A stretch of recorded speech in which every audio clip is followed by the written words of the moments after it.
our city attorney, that based on the way that 2002 language was crafted and approved by voters, while that language did allow for expansion of Evans Community Complex facilities, if our first priority is to site the facility where I just mentioned, 42nd and 23rd, that would be outside of the Evans Community Complex and therefore would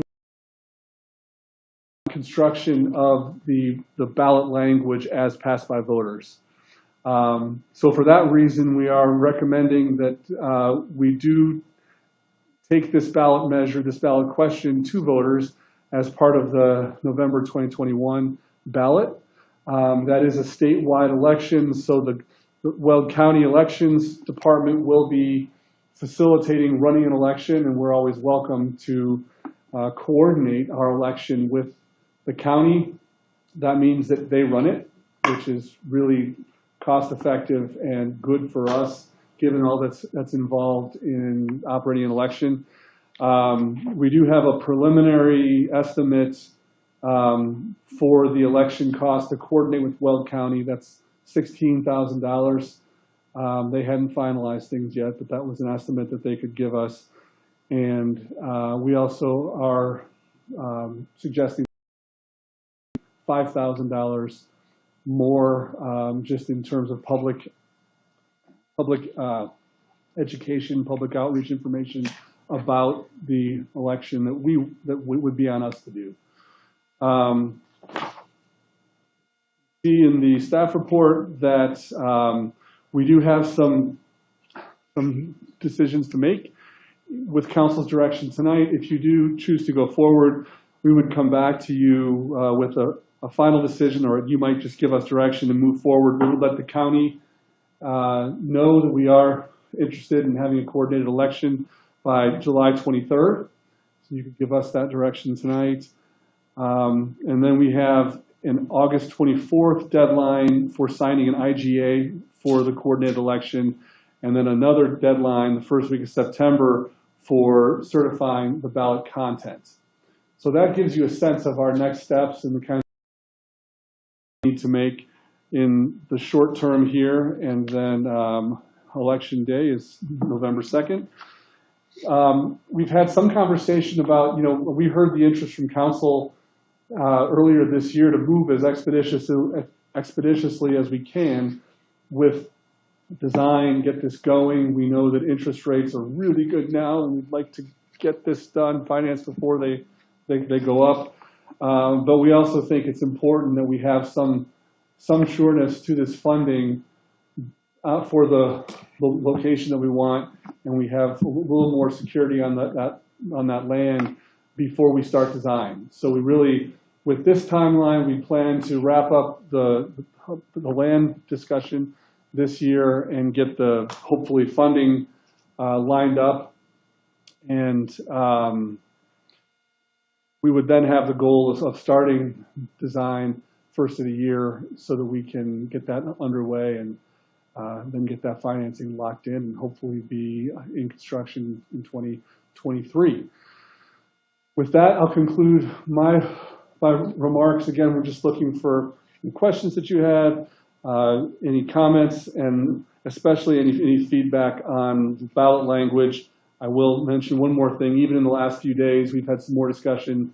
Had a question to our bond counsel about some language, and she suggested, we had asked, well, is there any broadening of the language we could do to ensure that in the future we could accommodate services like if we wanted to move the municipal court, or house an ambulance, or partner at all with with fire in any way. She said, if you want to do that, you could take the word police facility. You could change police facility to public safety facility. So I wanted to share that. Police facility strikes you as stronger and better in terms of appealing to the public. That would be one consideration. But if we want to leave it a little more open for the kinds of future uses, the public safety facility would also work.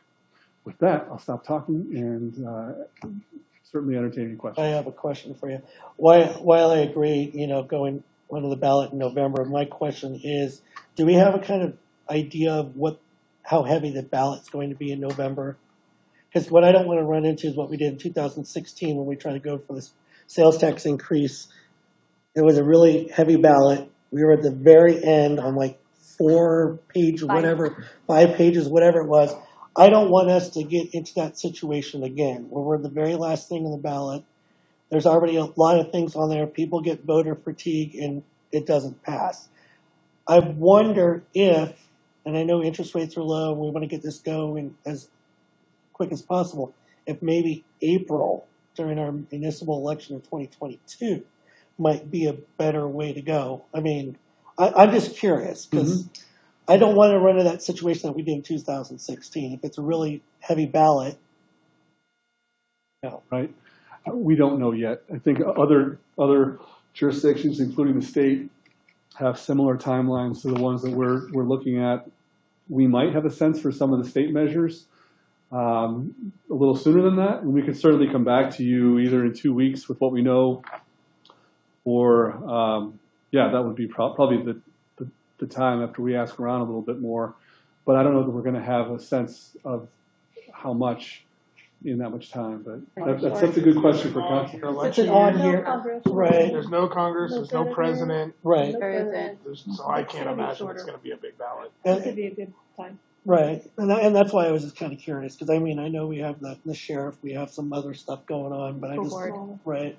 And also, I do like maybe the wording of the public safety and not specifically police facility, or we can do public safety / police, something to that effect. I'm for this. This is fine. The only thing that I question is why do we have a contingency on words, since I'm being tongue-tied, acquiring the property. I think regardless of whether or not this is passed or not, we'll probably need to find an alternative source of income to have it done. And right now is a opportune time to have a very, very unique piece of property that, whether it's now, next year, 5 years from now, 10 years from now, will be a great place to have our police station. And I don't think that we should make that upon voter approval for the acquisition of this particular piece of property. So that, with that in mind,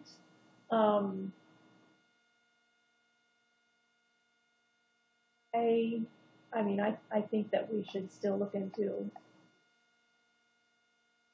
proceeding with the property acquisition regardless of. Thank you, Councilmember. I think I can clarify. We would want to be sure of the location for the facility before we begin design. I don't think the ballot measure, it's not really a condition on the ballot measure. I think we just want to make sure, because there are real implications, as council remembers, in the configuration of the facility based on where it is. So we'd certainly come back to council if we continue, if for instance this didn't pass and we had a financial constraint. I certainly hear kind of council might be interested in acquiring that property regardless. We'd come back and probably have another conversation with council about that if that happens. But to begin design, we need to know where it's going to be and our funding. And the way that you stated it before, I took it as we weren't going to proceed with the property if this ballot measure didn't pass in November. So as long as it's proceeding with the design, if it doesn't pass, I still want to proceed with the acquisition of the property. Okay. And then worry about our plan B, or have it in mind, even from now through November, on what plan B would be for financing a police department. Thanks. I don't know. Everybody else still agree? Anna? I'm good with that. I don't have any. But I know we need to get funding started, and Jim's right, interest rates are extremely low, so I think now's the time to jump. Hopefully a seemingly simple election. Hopefully. We should have to look for all the ways that people would doubt this. I know. Can we bold without Sure. increasing? Without-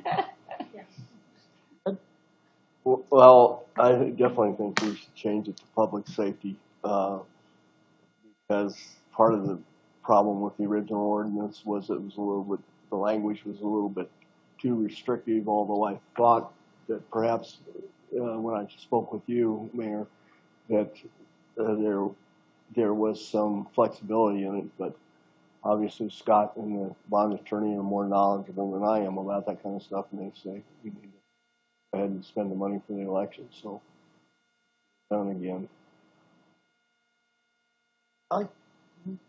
I agree with what everyone said. I think everyone brings up a good point. The election may not be as, like the previous time. So it's definitely November would be a good time for us to get this on. I also agree that instead of using the public facility, public safety facility, because that also gives us, Councilmember Neal mentioned, more flexibility and also the opportunity to do other things in the future, so it doesn't restrict us to a specific thing. But yeah, I am for this.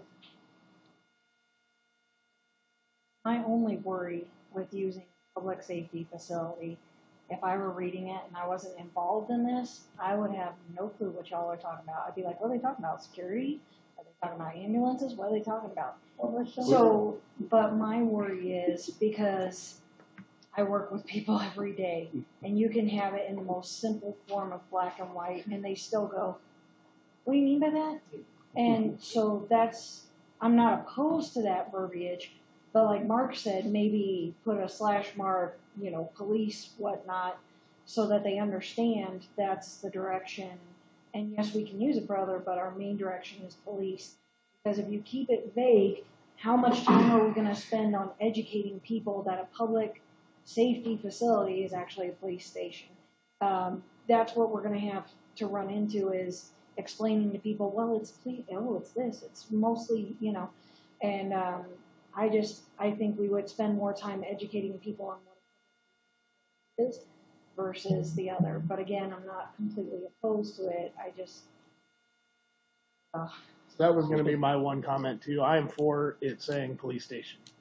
One, I think you just flat out be honest with the citizens. Yeah. This is exactly what we're going to do with your money. There's no wiggle room. There's no, well, we're going to use a little here. We're building a police station. 10, 15, 20 years from now, if they want the next councils wanted to go somewhere else, they can go back to the citizens again and be honest with them and tell them where it's going to go. I think So I am all for it staying as this money is not a new tax. It's not raising your taxes. It is not any extra money. We're just reallocating it to a police station. That's my view on it. I'm open for discussion, but the more honest, the more exact what you tell people you're going to do with it, the more you're going to get people on board with it. I think that might be the reason why the road tax was approved, is because it was very blatant. Future councils want to go change it after the police station's built, by all means. But right now, I think it's for a police station. I like that. I agree. I think we do that. He has not. And I think we're all on board on it being So- November. Yeah, I'm fine with that. So November.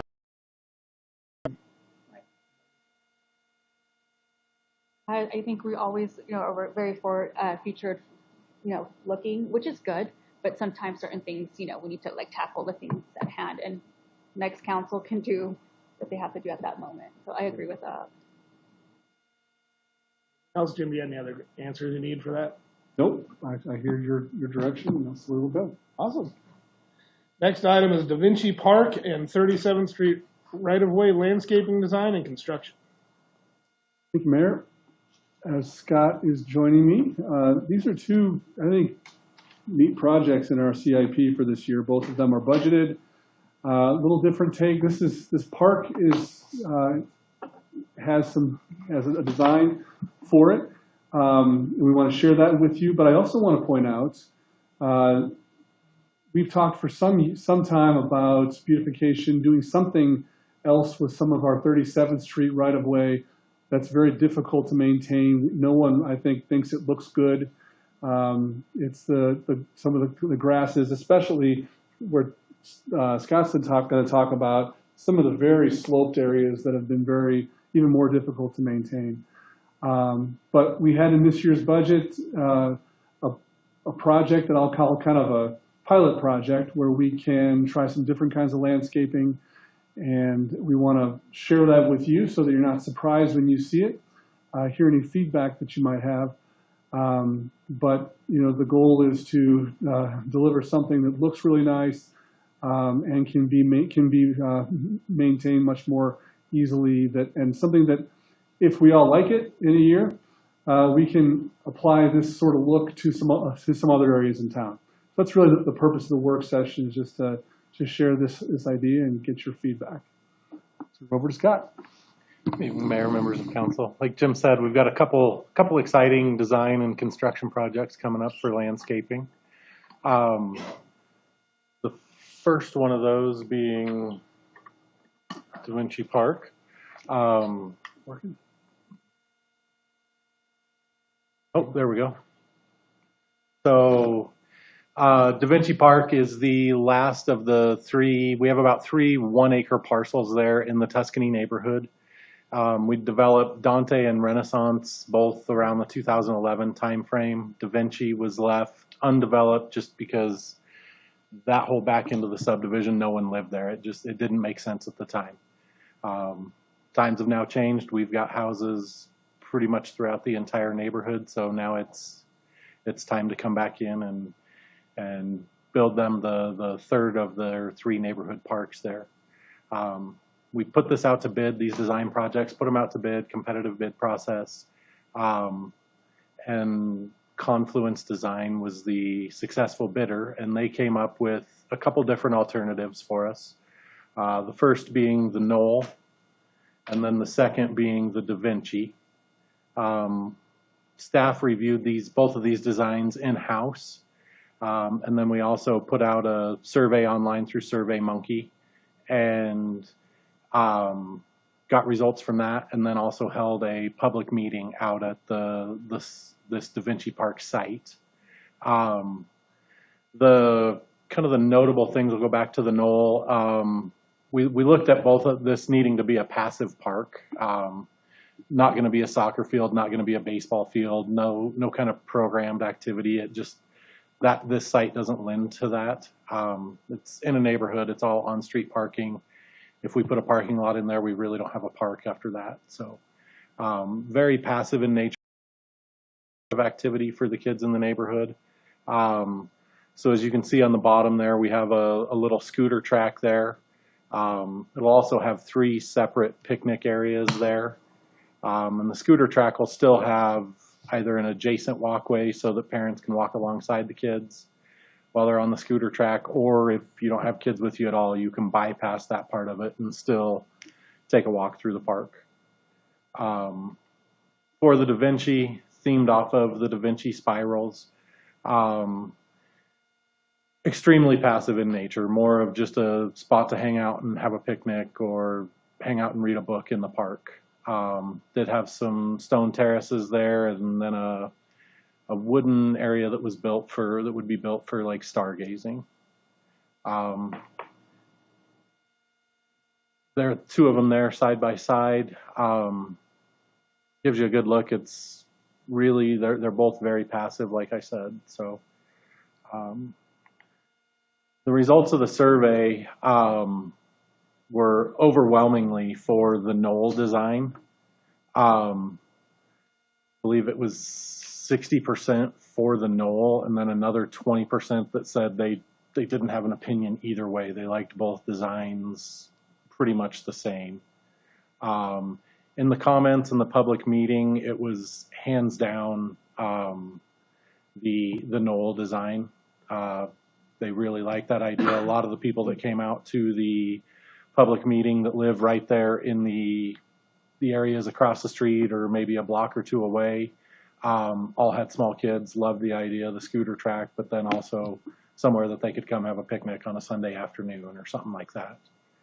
And then, so that's really the park design. So I don't know if we want to take a break there and hear, if you have hear questions comments, about the park. about that, and then we can go on to the other project. I think if the people have spoken, they've done the survey, you've gone out there, and they've overwhelmingly said they like the knoll, I'm not going to go against that. If that's what they want, let's give them what they want. Sure. Yeah, I talked to a lot of the neighbors. We were always the last house for years, and then build out finished, and so really close there. But everybody I talked to was in favor of the knoll, which is my favorite. I'm pretty sure I would get busy in the Just saying. But I really like it, and I think the neighborhood's pretty excited. I know there are a lot of young kids in the neighborhood, and I think that the park such as this will be really well loved, which is good. But I also think, I know previously, one of the things that was mentioned when we did a lot of we had talks with the HOA and whatnot during, some years. One of the biggest things was the parks within specific areas. So like a lot of, the new development are going to get into, those parks, and we're going to have a lot of traffic. But I think with this concept, I don't think they'll have that issue because it's amazing. And I mean, I would even drive just to go there with my kids because I think it's a great design. And, the people spoke like Mayor Protem mentioned, Mayor Protem Clark. I don't know why I'm having a difficulty today doing saying that. I missed one day and suddenly it's hard. But I think it's a great concept, and I'm glad that they're happy about that. One more thing to note just on the park, because when we build a park like this, it's a nice thing that we can do it. That this park will be funded with park impact fees because it's the need for the park is generated by that development. So this isn't competing with some of the rebuilding of our parks that we know we need to do, that we've used the Conservation Trust Fund for in the past. You saw that the only one park programmed for Conservation Trust at this point is the Denver Street Park, and that's probably our highest need park. But I just want to make the point that we're not building this park at the expense of existing parks' needs. Comments? Any questions? When was the public meeting? I don't remember hearing about it. Yeah. Yeah, 2.5 weeks ago, I believe. Anyone else? Moving on. We'll move on to right-of-way design. Like Jem mentioned, we've got several areas where the right-of-way was left undeveloped, or not. It's not as desirable as I think everybody would like it to be.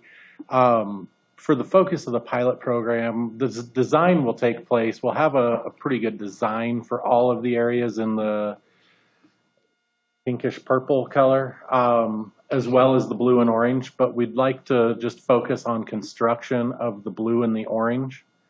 And I'll get into that just a little bit more as we move through. The designer came back to us with 2 concepts, and we're still working on these. They haven't got me back the final concept, but concepts B and C were the 2 that were most liked by staff. And what concept B gives that C didn't is what they call gabion benches, or gabion baskets, and they're then filled with different types of stone. Typically, it's all the same stone in one basket, but it'll be, river rock or some sort of crushed granite or something like that. And then concept C had some round planters in it, and some steel edging that we also liked, that kind of created some vertical elements that we thought was pretty nice as well. The pictures on your left there are what we're talking about with the steel edging, and then the gabion baskets is the top corner with that steel band on it. And then the materials, we'd have a mixture of kind of native plants in there, and then some stone and different crushed rock or crusher fines, different things like that, just to give it some different textures. The biggest difference from this picture to what the final design is going to look like is how this is real rectangular and blocked in nature. We asked for something that was more emulating of more like a riverbed.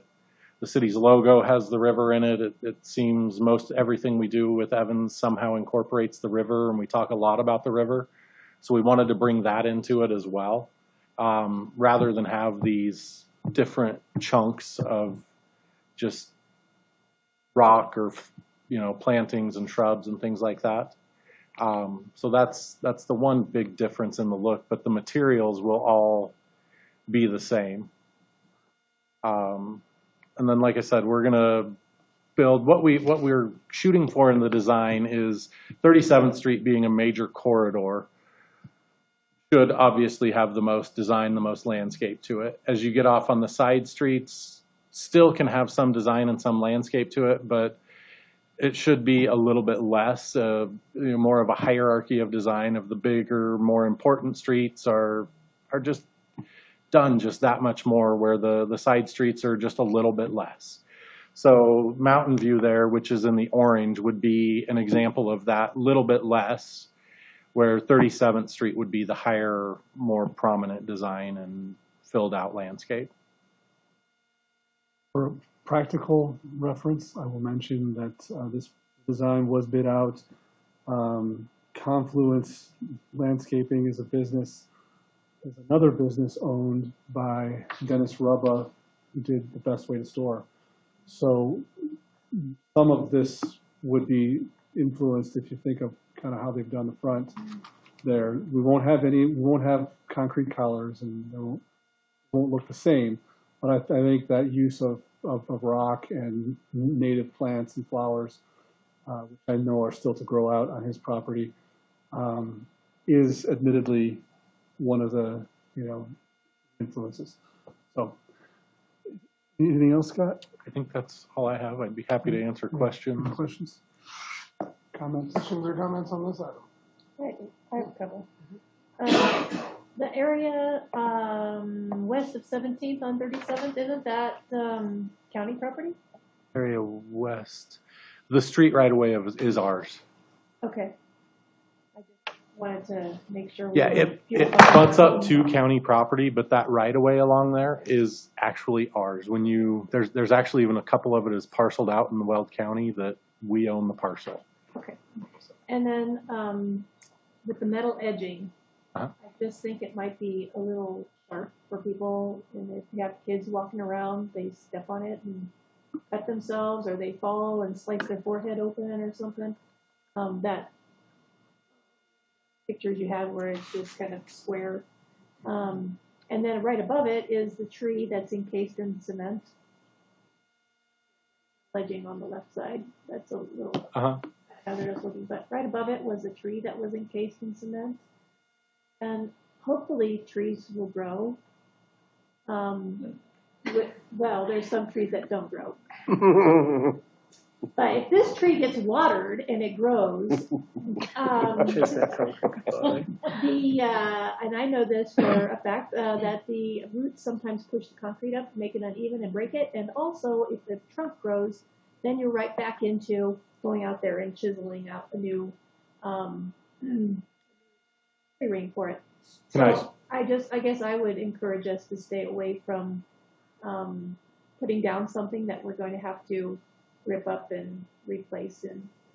And I apologize for that. One of the things in this design, Good. part of that reason is because most of this design takes place on the south side of 37th Street.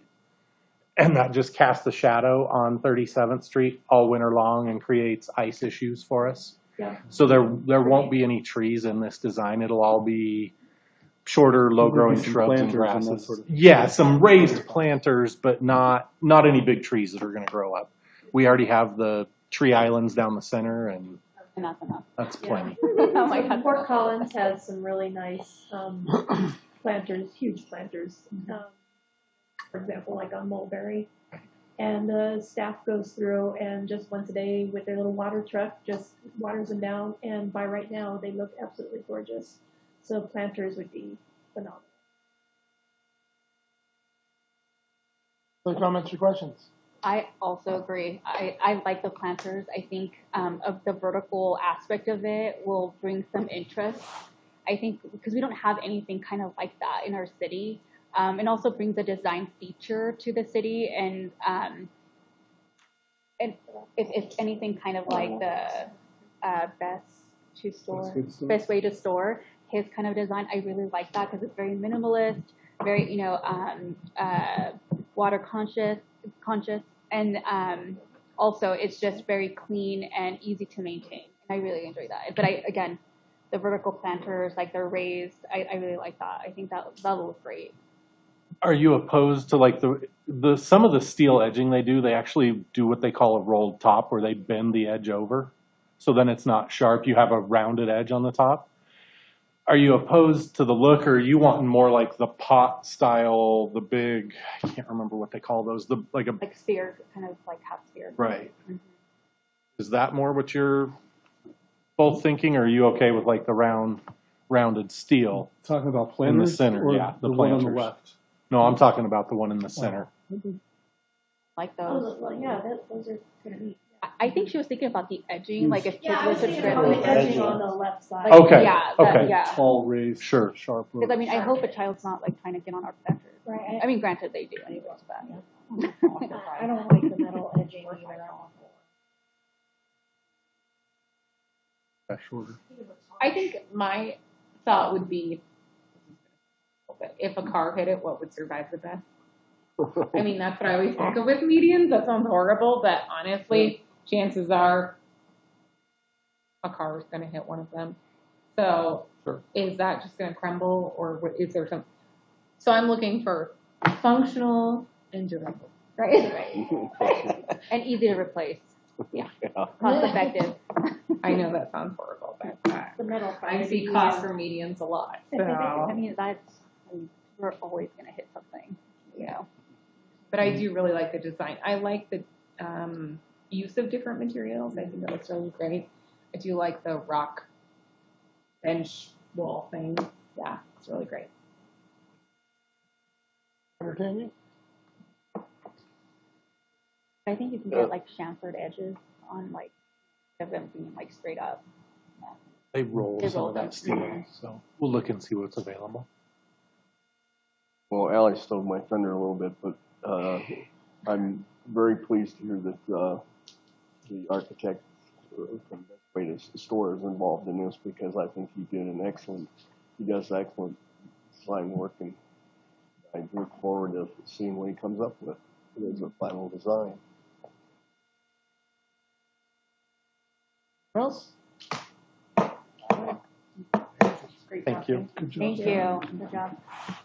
Next item, we're jumping to number 5 for the city attorney. Here. I told everyone but you, Scott, that we were going out of order. Right. Interrupted his nap. Yeah, he's like, I'm telling you, another 20 minutes of a nap.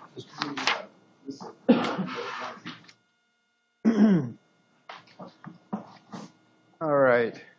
Well, this is a fairly short attorney chat. There were just a couple of items that have come up that we've seen occurring throughout several of our municipalities that there's no new training tonight. It's just sort of a refresher on a couple items.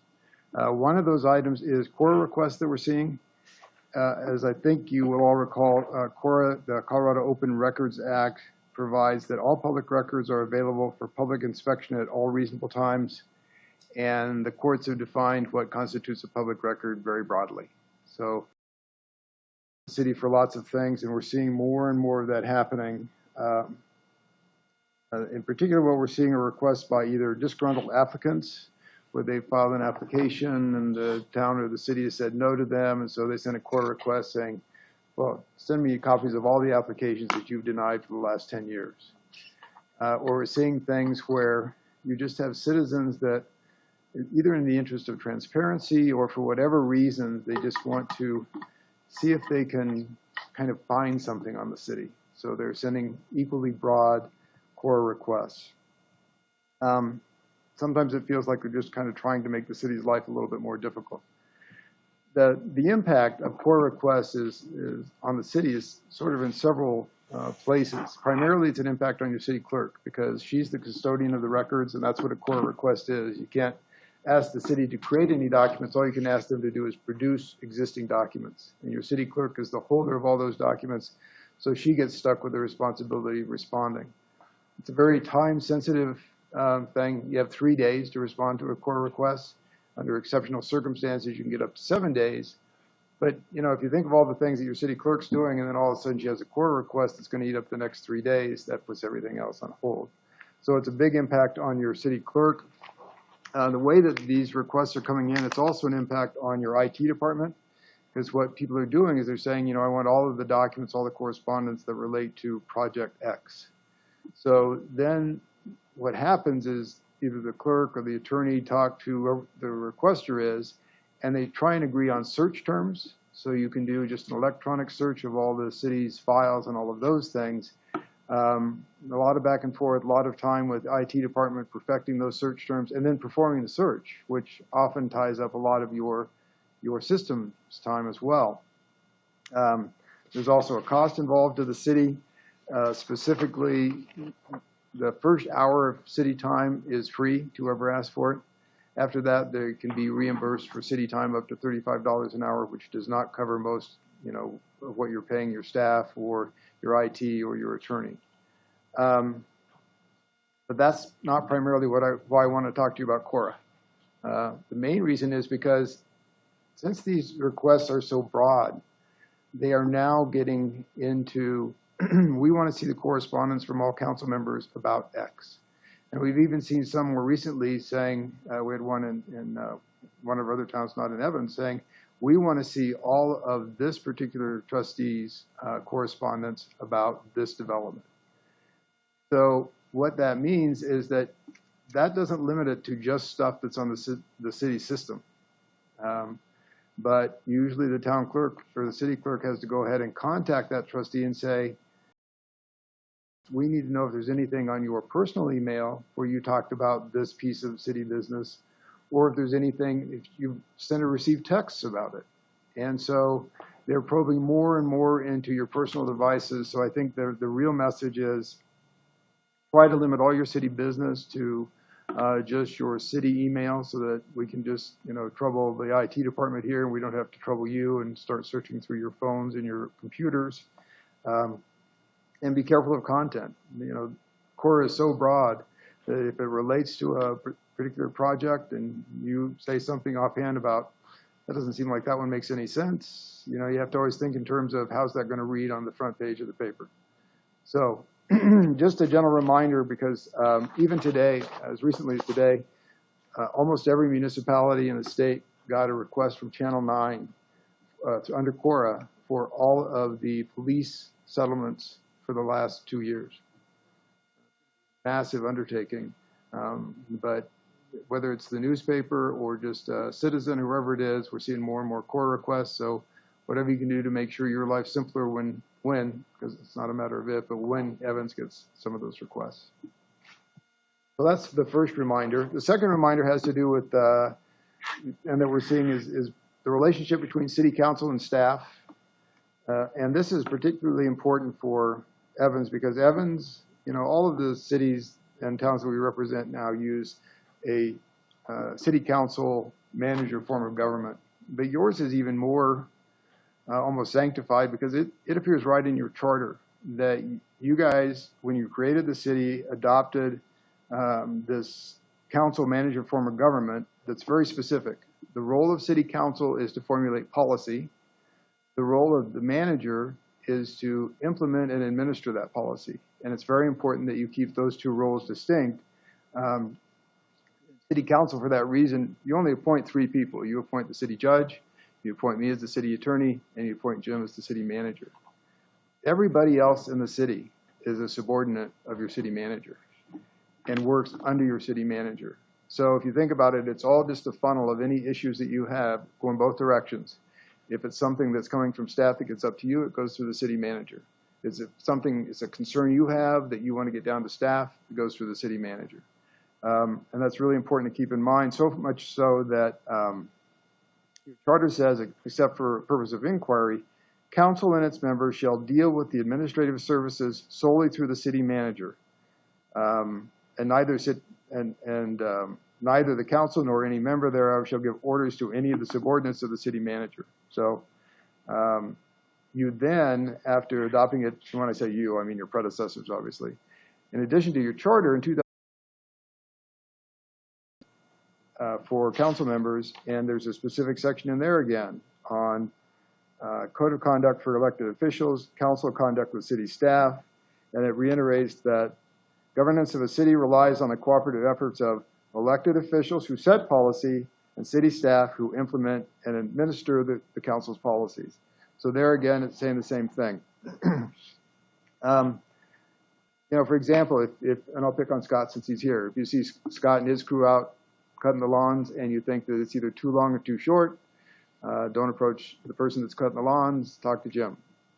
If you see Chief Brandt and you don't think that they're sending enough officers for a particular section of road, talk to Jim.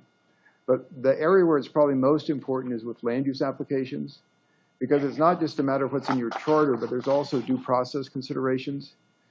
If there is a land use application that is pending in front to Ambesh Johnson for her to look at, you're going to see it, most likely, if it's a significant application. But when you see it, it's probably going to be a quasi-judicial proceeding.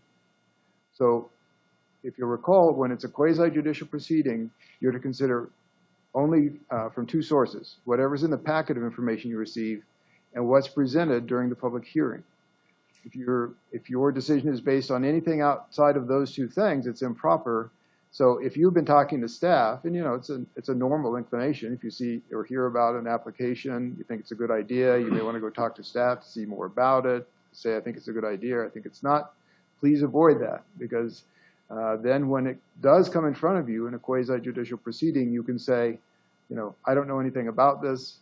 We don't have to go through a disclosure inquiry. We don't have to go through a conflicts inquiry. You can just hear it, and it keeps it nice and clean. So especially in land use applications, it's real important that if you have questions about it, send them to Jim, or you can talk to me. I'm the other person under the charter that you can talk to directly, but Jim runs the city. You know, that's his job. And if it's a legal question, sure, call me. But otherwise, it needs to go through Jim. Anyway, that's the moral of the story there. You guys should focus on policy and big picture and tell Jim and me to a certain extent, this is what we want to do, and then leave it up to management to carry through with those. So those are really just the two areas I wanted to touch on, but I'll be glad to answer questions on any of them if you have them. I think there would be one exception to that, and Jim is very good about it. He rarely ever goes on vacation, but when he does, he always sends us all an email saying Randy is available. So it's okay to go through Randy at that point after Jim. I say, hey, I'm gone, go through assistant city manager Randy. And it is okay. So I don't want you just to. Yeah, we don't want him to think he's completely indispensable. I would also just add, as a practical matter, I think it's most important, you know, it's not just because of the charter, but since I work for you, if there are questions or comments about service levels or how we're doing performance-wise, how things are going, I need to be directly responsible for that. I also need to know if there are concerns or questions the council members have about things. You know, it is certainly convenient to go to talk to the police chief or to Scott Sandridge if you have questions about something going on in the field. But again, I need to be accountable to you for how those issues are resolved, and that's why they start with me. Often, as you probably all know, you know, if you reach out to me and you have questions about how we are addressing speeding or something in a certain area, I'll ask you to contact Rick directly. And that works in a lot of areas. Sometimes council members have questions about a certain capital project and why is the timeline such? there, again, it's important that I know the questions out there, but I'll probably ask you to contact Mark or Randy directly. And that's fine. I think that's how it's supposed to work. But, just to underscore the reason that our charter is set up the way it is, the way our form of government works, is that I'm ultimately accountable to you for the performance of the city. So I need to be in the loop and be driving how we actually respond to your concerns. Yeah, and there are lots of really good sound reasons for why your charter says what it says. I mean, that's one of them, that, you want to just have a single point of contact so that there's just a single approach to whatever the issue is.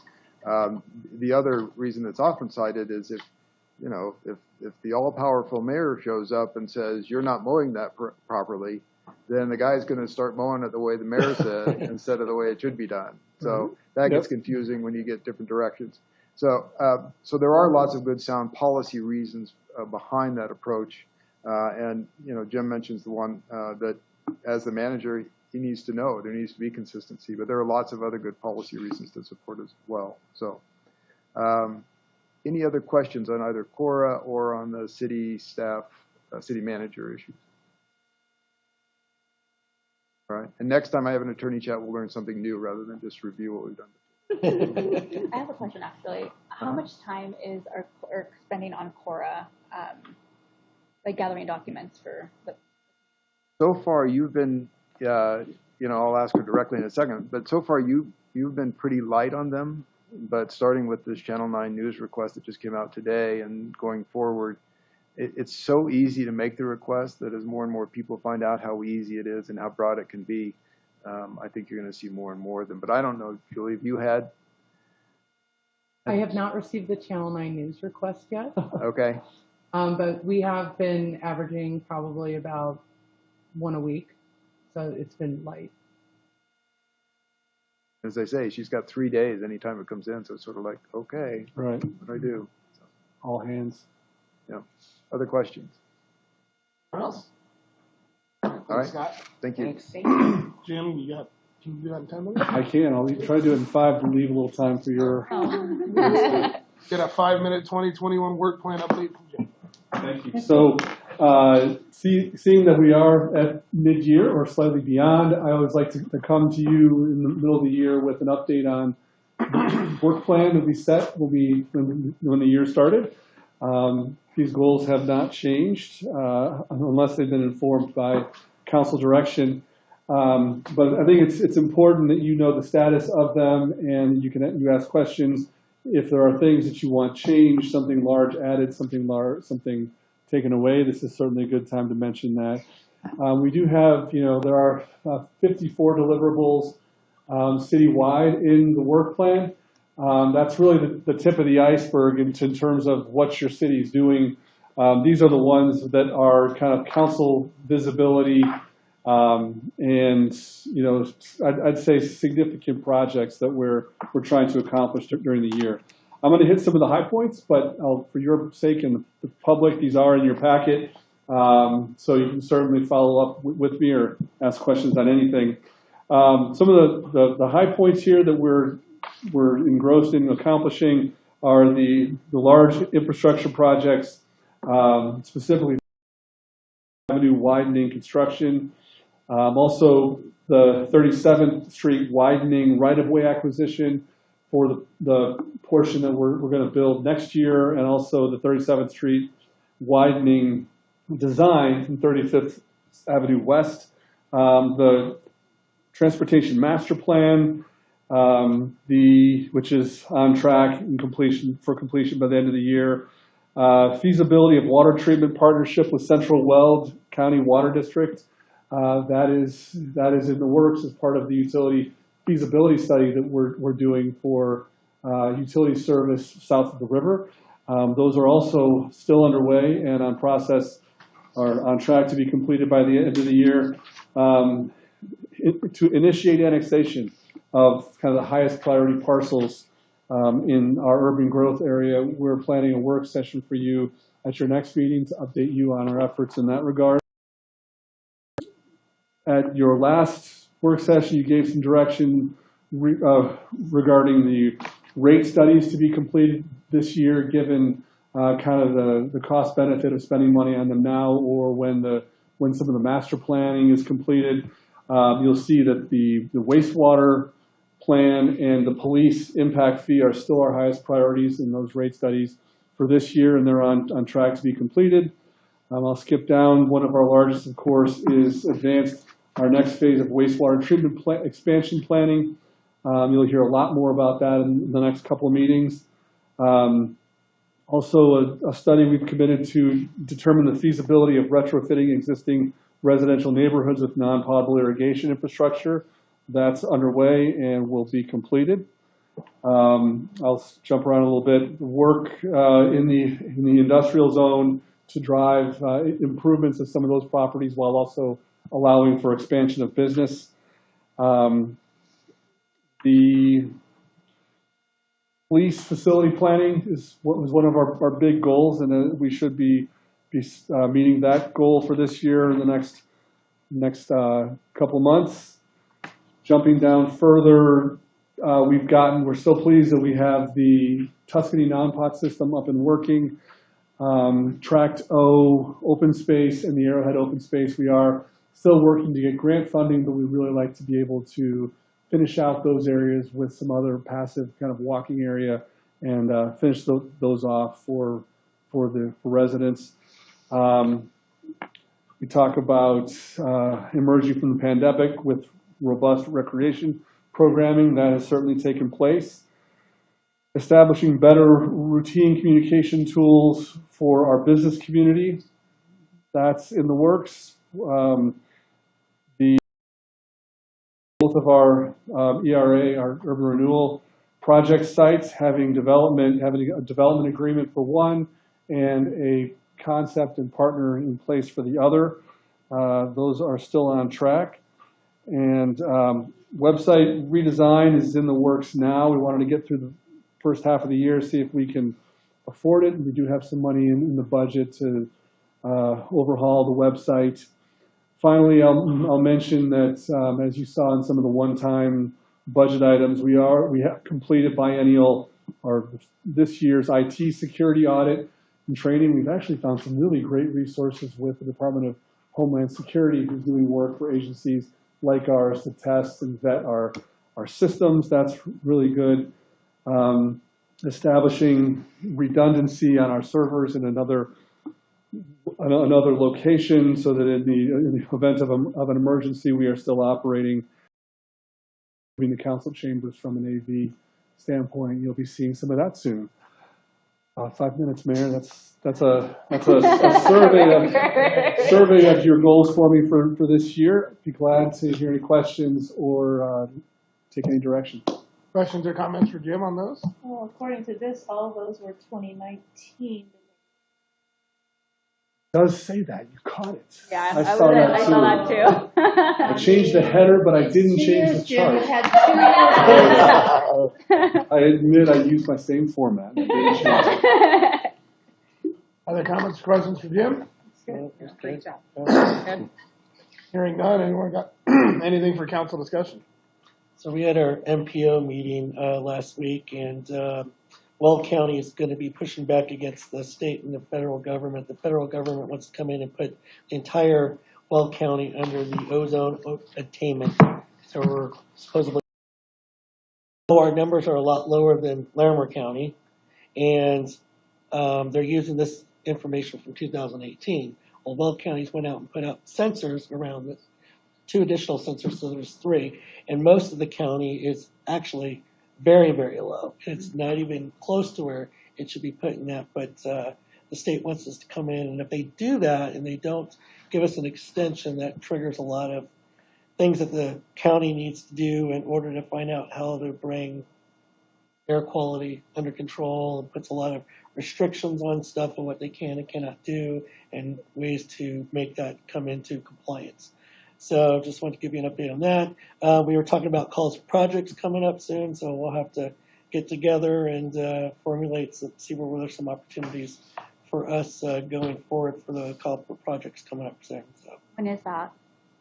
I think we're going to start in September, October. Us?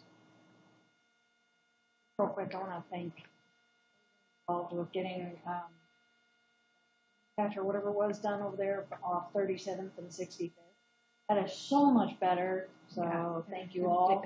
I appreciate that. Thank you, and the taxpayers for approving. I love it. There you go. Thank you. Jim and I did our quarterly drive around the city 2 weeks ago. That was fantastic. And then we snagged Scott for about a half an hour and went to the hunting grounds that we've all been talking about a little bit over there. That place is awesome. I don't know if Really? anybody's been over there, but No. it's beautiful over there. It's the most prettiest part of the city, I think. But no one knows it's there. I had no clue it was there. City. Yeah. Okay. Yep, over there right I off the was river, thinking- right by the Right. wastewater treatment plant. Yep. Awesome. So we're gonna have some ideas on other things possibly with that land. Go ahead, Jim. Yeah, like tomorrow you'll be seeing an email. I need to coordinate with Scott and Robbie. We'd like to find an opportunity for council to have a little tour out there prior to our next work session where we'll be talking about some of the use of that property for hunting. So we'd like, if you could see it, that'd be great. It's really cool. It's awesome. And Officer McClaskey and I went out to lunch with the GM of Sam's Club just to say thank you, and they're such a huge part to our city, and that was awesome. That was great. And then Jim and I had lunch today at the fire district, and we'll talk about that later tonight. What else? All right.